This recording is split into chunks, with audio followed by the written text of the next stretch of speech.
In today's video, I'm going to be covering the complete process on how to winterize your Mercury Optimax.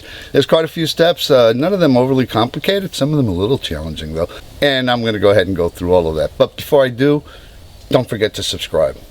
Alright, as you can see, I've got the upper and lower cowlings off. It just makes it easier to do what I need to do with the plugs and everything else. I'm not going to go into detail in this video on how to take the lower cowling off. Give me comments if you guys would like to see a video on that. Be more than happy to do one, and let me know. But anyway, the first thing that Mercury recommends, and they do recommend that you do it in a certain order, is to add fuel preservative. Now, I already add stable marine to every fill up, so I don't need to go through that step. But if you don't, you may want to do it. Mercury recommends that you add stable to the fuel tank, whether internal or external, or run it off an external tank and run it for 10 minutes on your muffs. We're going to skip that because I already add fuel stabilizer. So the next step is going to be removing the plugs, and this is why the cowling is taken off of this, both upper and lower. Getting to those lower plugs, to say it's a pain is probably an understatement of great magnitude. It's almost impossible without taking the cowling off. There's some folks out there that say they can do it. I'd love to see a video, so there's my challenge to you. If you can get those lower plugs off without getting the lower cowling off on an Optimax, put a video up, man. I'd love to see it. Alright, so after you've conditioned the fuel and run it through the engine, of course you're going to let it cool down. Next thing you want to do is pull the plugs, because you got to put in an ounce of the Mercury 2-stroke oil in each cylinder and then turn it over by hand. So first thing I'm going to do is I'm going to neaten up these wires, then I'm going to tackle the spark plugs, which should be interesting because some of them are a challenge, which is why I took the lower cowling off of this thing, make it a little easier.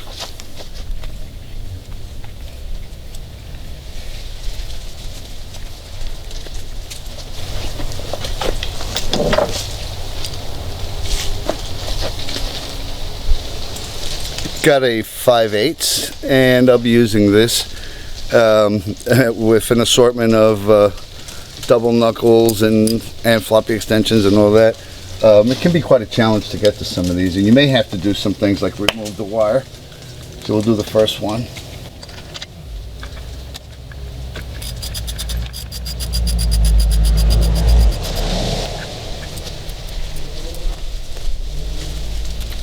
So here's the first plug that came off of it, and if you can see that, try to focus in on that, the tip's worn down. It's almost a little triangle, so I kind of expected that, and I bought replacement plugs. The service manual calls for either Champion QC12 GMC, $5 or $6 a piece, NGK PZFR 5F11, about $16 a piece. But I did some lookups and a little bit of research, and I ended up getting the Denso's PKJ16CR-11. You can see that is what I'm putting in here.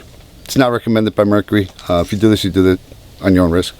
But that's what I'm going to use because they were about $9 a piece. So a little bit cheaper than NGKs, and I actually like Denso a lot better than NGKs.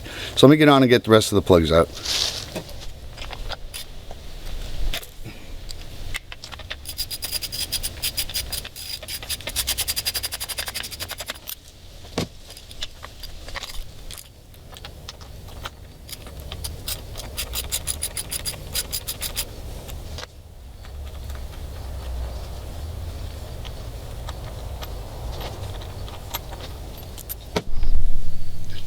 There's the lower plug on the left hand side as you're facing the back of the engine. That one is the monstrosity. Leads me to believe this engine had to have been designed by German engineers. Nobody can make it so complex and so difficult to work on. Anyway, I took the lower cowling off specifically for this plug. Everything else was fairly easy. Now I have to snake this contraption for my knuckles and extensions in there, and it should get right on there. There it goes. Right. Getting one back in there should be fun. Another crappy one. Actually, this one's it's crappy. So the next part's going to be filling the cylinders individually with 1 ounce of oil. Now, a couple of things I'm going to do to get this right. One of them, I'm going to tilt the engine up a little bit. I know I took the cowling off, but I did leave the switch up.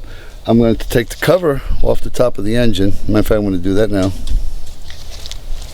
And this will help with a later step. These just pop off, and so to say.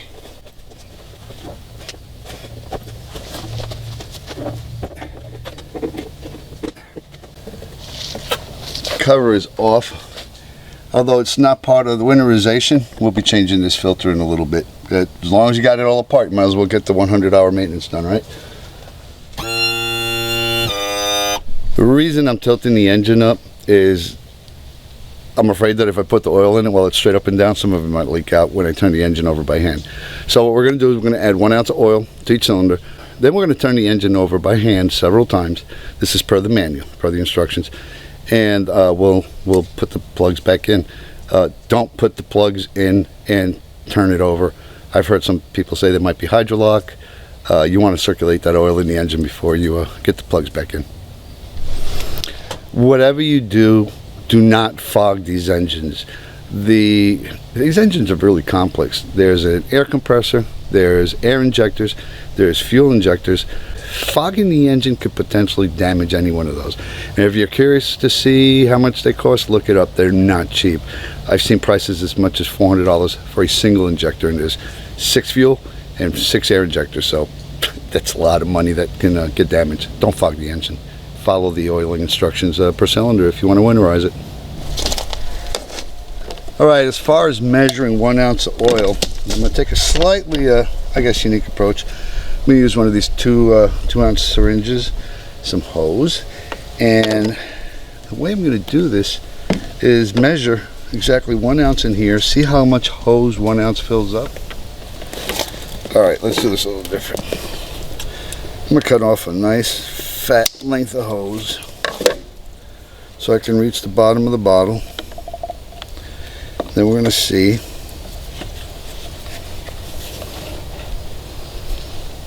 where 1 ounce sits. It's 1 ounce in a syringe.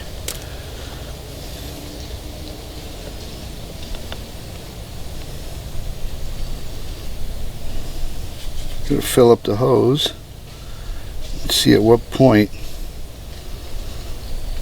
there's 1 ounce in both the hose and the so 27 cc's is 1 ounce in the hose and the syringe. Okay, 27 cc. All right, I've made quite the mess here. Well, let's get on to filling those cylinders.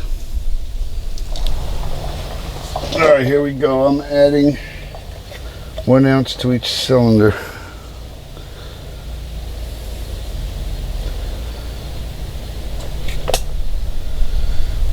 Keep the drippage to a minimum.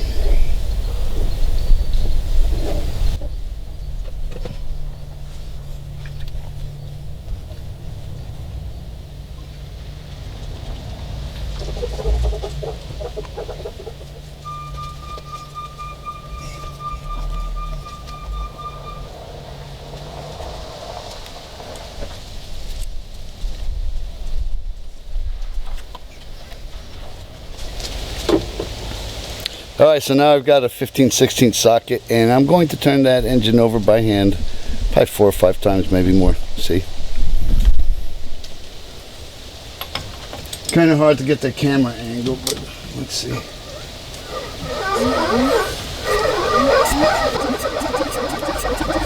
Get that oil circulated in there.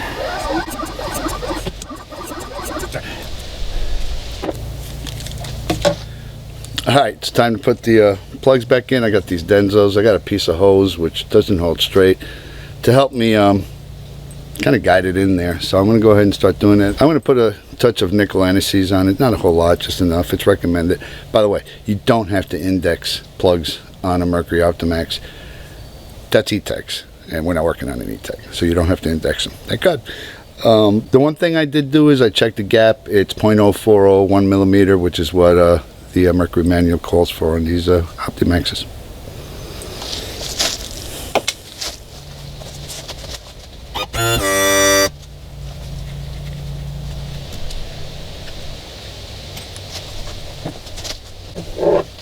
That officially sucks. I'm going to use this. By the way, this is not a spark plug socket. It's a regular socket, it's thin wall. It kind of fits in these areas a little better. But you really got to be careful. If you've got a piece of straight tubing, that's probably better. You have to be super careful you don't cross thread these things, which appears to be quite a common problem with this engine.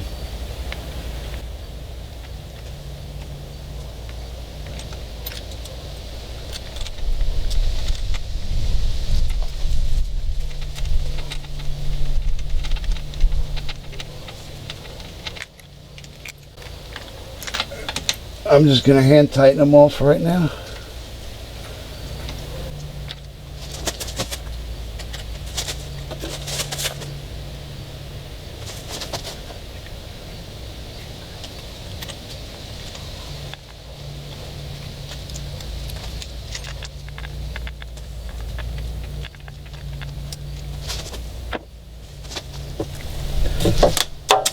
Life-saving tool. Bought these years ago. Hardly ever use them, but when you need them, they come in handy.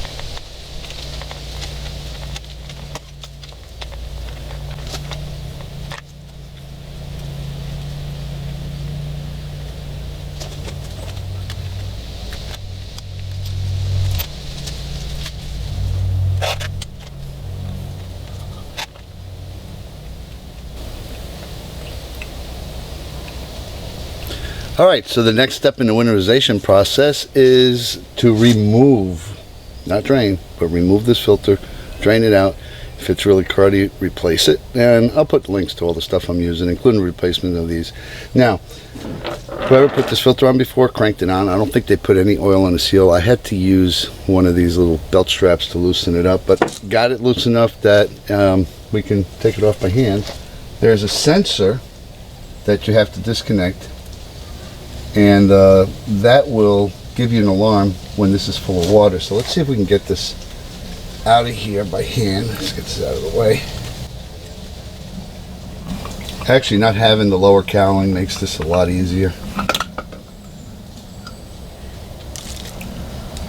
Now it does say to dump it into an appropriate container, and this is full of gas and probably water.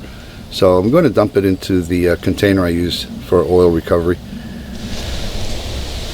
Actually, everything that came out of this was really clean, so I imagine that this was changed not too recently. What I am going to do is put some of the two-stroke oil around the rim and put it back on, tighten it. Then we're going to pump the bulb up just to make sure that there's no leaks. And this is according to the manual.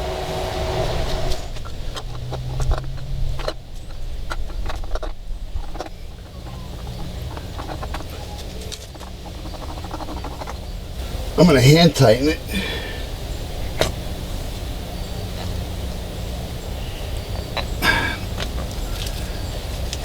And then give it another bit of a turn with the strap. I say that thing's a pain in the butt to use, but I think with the lower cowling being off, it actually is a bit easier.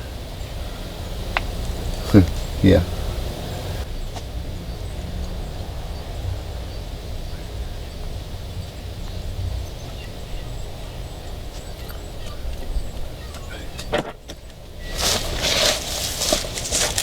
Pump it up. Check for leaks. I see no leaks as of yet. Give it a few more pumps.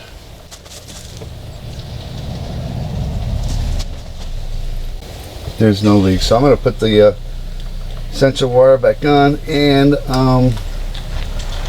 go on to the next step. Alright, so the next step is all lubrication. So all of the Zerks that you'll find here, you need to pump them up with some grease. The ball ends, we're going to lift the engine all the way up on these lift rods in here and lubricate those. And then fun times, we're going to pull the prop and lubricate the prop shaft. The manual actually points out where the zerks are, including the propeller shaft, but it points out where you need to be lubricating. Now I am using Lucas Red. I don't have any marine grease, but I have a lot of confidence in the Lucas Red. It's not going to wash out, so pardon me for that.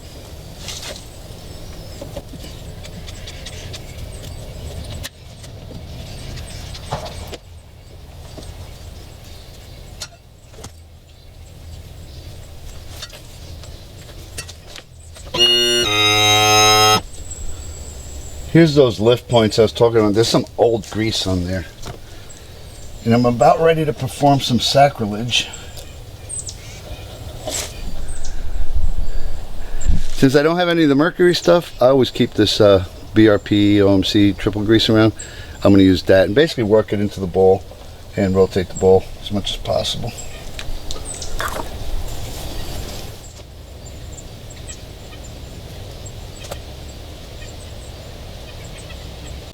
I know this is probably sacrilege to you Mercury fans, but oh well. Sorry. Alright, so one of the steps is to pull the prop and lubricate the prop shaft. And the reason you want to do that is you don't want the propeller seizing to the shaft, and then it would be a giant pain in the butt to take it off. Now, I'm going to be perfectly candid. I've already done this, but I'm going to go pull it off just to show you the steps in the process that I would go through to do this. So the first thing we're going to do is pull up these locking tabs that keep the nut from spinning off.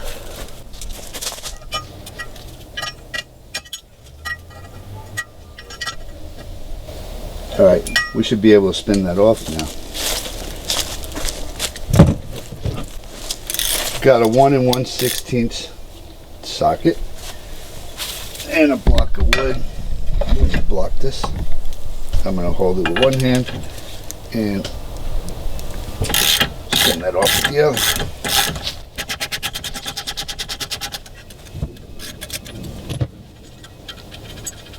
Now I like to lay these down in the order they came out and in the direction they came out, just as a reference.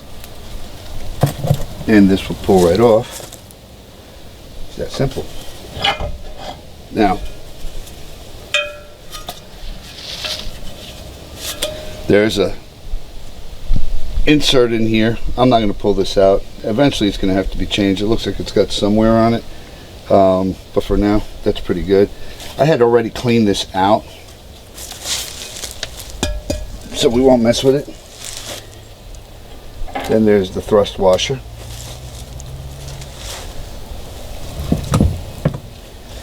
I'll go through the motions. Even though it's got fresh grease, we're going to redo this.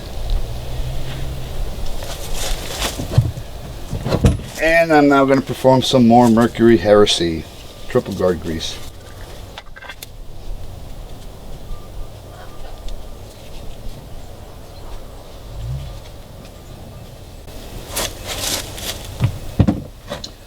Put the thrust washer back on, smaller end facing back of the prop. Put the prop back on.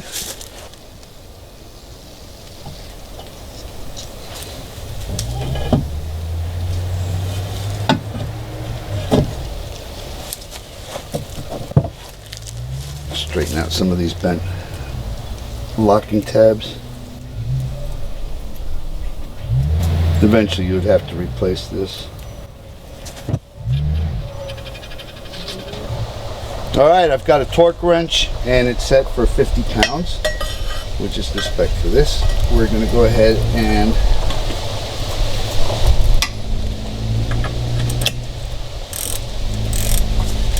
get that torqued to 50 pounds. Notice the locking tab is spinning with it, which is what we want. I'm going to torque it to 50.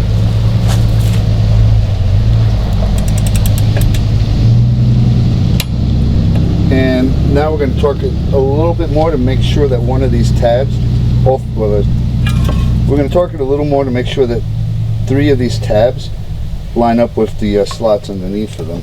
Otherwise, we won't be able to get this to work correctly. So, right there is good. I should have some alignment. Let me double check.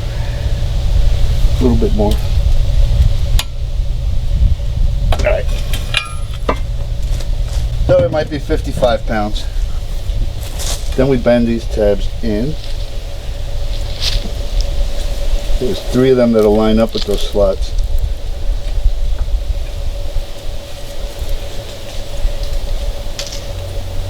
And that's it. That's done. So we're almost done with the winterization. The last step after getting everything greased up, including the prop hub, is to use a anti-corrosive spray. I presume it's oil that Mercury sells. I don't have any, so I'm going to use a silicone spray to hit all of the metal spots that could get rusted, in fact are rusted in some cases, and call it done, except for one more thing. Stay tuned and I'll tell you what that is. So I'm using just a basic silicone spray to hit all of the spots that might be corroded. I also found out that the silicone spray does a great job of removing salt. I don't use it in salt, but the last owner did, and it really does a good job. I'm surprised that it dissolves the salt and lets you wipe it up. So I'll hit all the spots with the spray. Just make sure you don't spray the anodes, because it'll make them not work as well as they should. On top of the winterization, I'm also going to cover some of the 100-hour points. As long as we're working on the engine, this is a good opportunity to get those done. One of them is topping off the hydraulic lift fluid. To do that, we got to lift the engine all the way in the up position. And once it's in the up position, we're going to take this fill plug off.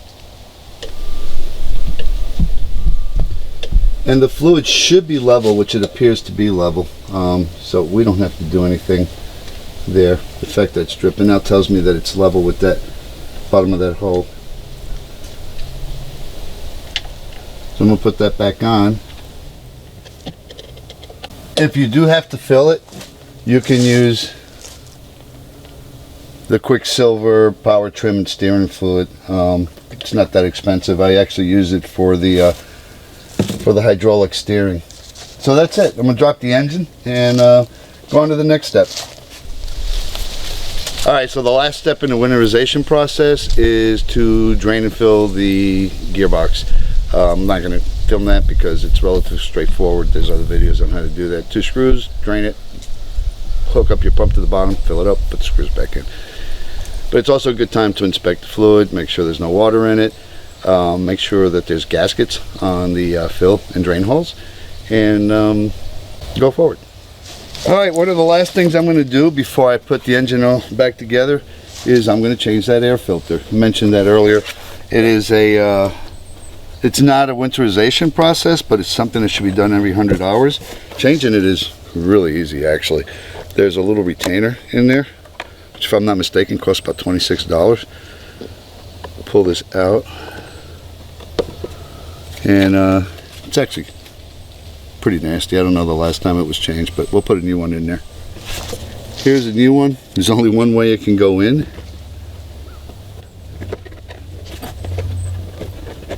And then we'll put the retainer on it. Press it in there so the retainer will fit.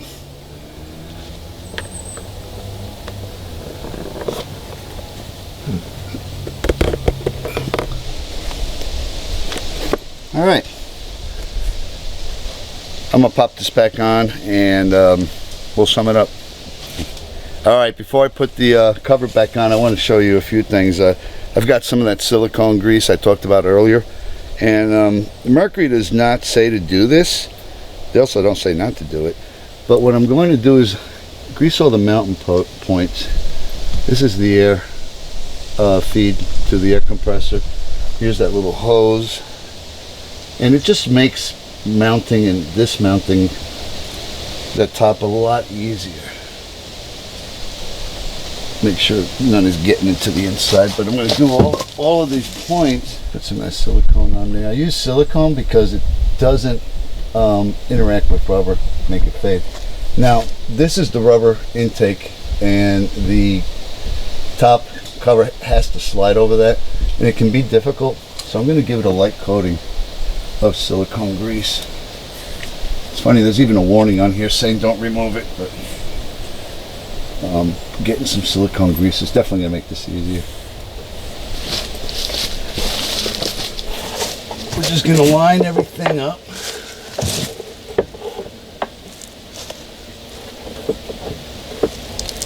Hold on, something's not right here.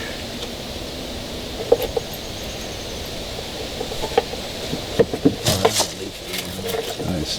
Place that over that hole. And the mountain, okay, the mount is lined up here. Can you line it on your end? Everything's lined up. All right, press down on it. All right. That should be good. Let me connect that hose back up, unless you can. I got it. All right.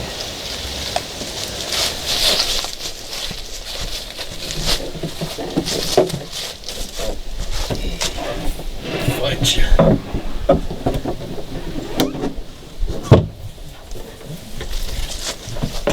I just need to lift up in the...